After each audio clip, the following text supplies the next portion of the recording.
People on the spectrum are also more vulnerable to negative experiences. So we know that they have more failure, more rejection, more abuse, more trauma, more bullying. And so, as psychologists, we like to say, well, people who have anxiety disorders because they have a lot of irrational sort of ways of thinking about things or belief systems and so on. Well, when we see people on the spectrum who are anxious or depressed, we have to ask ourselves, is this really irrational? I think that many of them have some true fears, and we have to acknowledge that. We have to understand what their experience is, put ourselves in their shoes, and kind of take the perspective of the individual and say, well, you know what? Actually, there are some rational fears here. Like, how likely is it that you will be socially rejected? It's actually quite high. And so if the child is anxious about that, we can't just attribute that to an irrational fear. We have to take the reality and work within that reality. And also make sure that the individual understands that we understand what it's like for them and that we're not dismissing the reality of their situation. They also seem to have a lot more idle time than we would like. And so I've noticed that a lot of people on the spectrum tend to be in their heads a lot, sort of an expression, but sort of on their own thinking about things, thinking about what happened to them in the past, thinking about situations that then create this condition, as Jonathan was talking about, this sort of condition that maintains a problem or actually makes the problem worse. And so as psychologists, we have to think about the realities of that situation. What do we do? Do we just provide a CBT solution? Let's talk this out? Or do we say, what's the situation? Why is this child spending all this time on their own? And maybe by changing that, you can have a benefit in terms of their anxiety experience. They also have a restricted range of interests and activities, and this can be very good or very bad, right? Depending on the child, depending on the situation. And in some cases that I've seen, it can be bad in terms of their anxiety or depression, or even experiences of traumatic experiences. So they actively pursue evidence to support their theories. If they believe, people are out to get them. For example, I had a young man who was very, very paranoid. So his theory that other people were out to hurt him, and you could look back in his history, and yes, of course, he had been bullied. He'd had some aggression. He had experiences that, you could look back and say, yeah, that might have been related to those experiences. But over time, what was happening is that things weren't changing for him, right? He wasn't getting a really good social experience from peers. He wasn't getting any very good feedback from his academic achievements. He didn't have a lot of friends. So things kept, sort of the problem was maintained over time.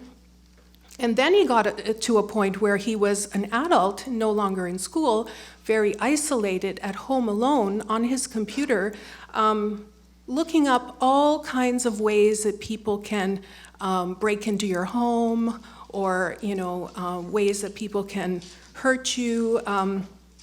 And so he was feeding into this theory that he had about people wanting to hurt him, or that people were out to get him. And he was really good at it. So, he could tell me all kinds of details about all kinds of ways that, even if you have security systems in your home, that people can penetrate that, they can watch you through the video cam, and he was really, really well informed. So hard to use a CBT approach to, kind of undo that. Also, what I've noticed is that individuals on the spectrum tend to be dependent on their caregivers to meet their basic needs. And that's, for older individuals, starts to become a real problem because it both, there's this realization that they are dependent on their caregivers, but at the same time, they have some feelings of anger and resentment that build up, right? So you're dependent, and you know realistically that in a way this person is your lifeline, but at the same time you feel stuck with this person who's your parent, and you would like to be, you know, going out, doing things with your friend, and that creates a lot of anger, frustration, anxiety, depression as well. So some of the factors that may hinder treatment for individuals on the spectrum, there is a definite problem with resistance to change. And I remember one young woman I was working with, she had, in very concrete terms, you know, had decided that she was going to be depressed, and depressed is how she liked to be, that is her persona, that being happy, like blissfully happy, was something that didn't sound right to her, didn't make sense to her. And so she had kind of become, you know, had developed a kind of a self-identity around being depressed. And so, you know, providing a CBT approach where I was saying, okay, well, let's think of ways that we can, you know, talk ourselves out of this depression, wasn't going to work for her, right? And so again, different approaches might be needed for these more challenging situations. Perceptual cognitive strengths are fantastic in people with ASD. In fact, some people can build a whole career around their talents and particular strengths in certain areas. But they can also cause a lot of problems. So things like vividly remembering in great detail, like photographic memory detail about that incident in elementary school or that incident in high school, not being able to let go of those memories, almost like re-experiencing a trauma over and over and over again. And these individuals do describe it as very traumatic, and they can recall very specific details about these situations that here again are kind of maintaining the problem rather than you know, finding ways to let go of a situation that happened. In some cases, it wasn't even recurrent. It could have been one episode, it could have been, you know, a couple of episodes, which most children experience in elementary school, you know, teasing or bullying. But for people with ASD, some of these events could be really, really triggering, and they could last for a very, very long time. There also is that difficulty of black and white thinking. And so it's harder to use some CBT approaches with individuals on the spectrum, where those approaches are trying to deal specifically with black and white thinking. But for people with ASD, it's kind of a style of processing information.